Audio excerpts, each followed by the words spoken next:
We're just jumping on a bandwagon. That's the reality. Oid.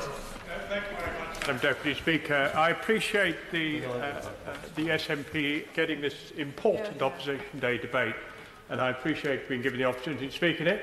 Like everyone here, I've had numerous constituents, WASPI women contacting me. We all know in the Chamber just how much of an impact it has. We all know in the Chamber just how upsetting, frustrating and frankly deeply angry many WASPI women feel. However, one of the things I want to say before I go on to asking the government for transition payments is that we are all culpable. One of the things I found so interesting sitting here listening to all the different sides is if there was an element of amnesia.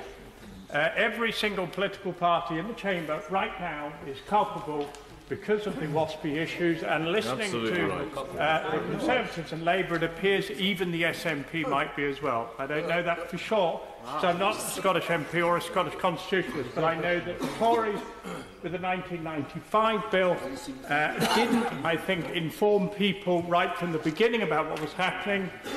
I think Labour, from 1999 on to 2001, 2002, 2003, didn't do the absolute mass communication that was necessary, that would have warned these women what was coming.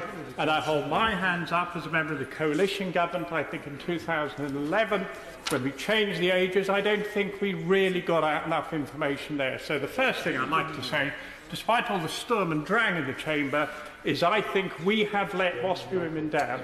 End of. So the second thing that I'd like to move on to is I really do feel that the government should look very seriously at finding some transitional money. Because for a lot of these women, particularly women that a number of colleagues have made the point so well, that were in menial jobs and artisan jobs, when you're getting into your early 60s, you are not often in the same physical shape as someone who hasn't done a back-breaking job for 40 or 45 years.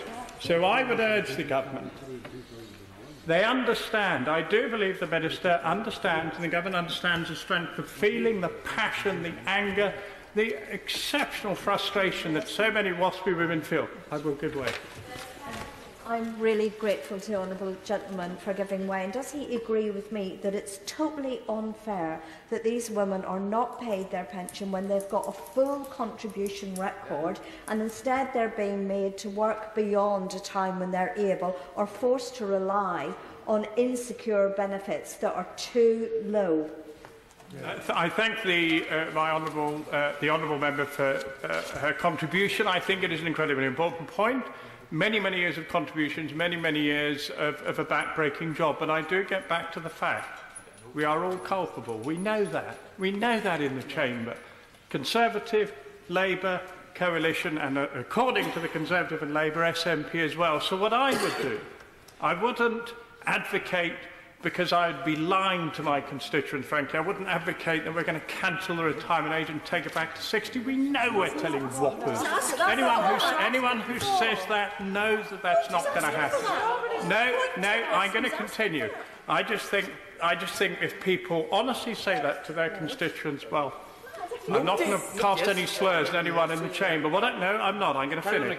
What I will say is that I would ask the government really seriously, because of the impact that this is having, and I think it's having an absolutely shocking impact in some parts of the country and on many WASPI women, I believe the government has a duty to find some additional money to assist with the transition period. I think it's the right thing to do, I think it's the honourable thing to do, and I really believe the government must find that money to do it. I believe if they will, I actually think a lot of WASPI women, possibly through gritted teeth, but I believe a lot of WASPI women will accept that transition money and move on with this challenging age change that we're dealing with.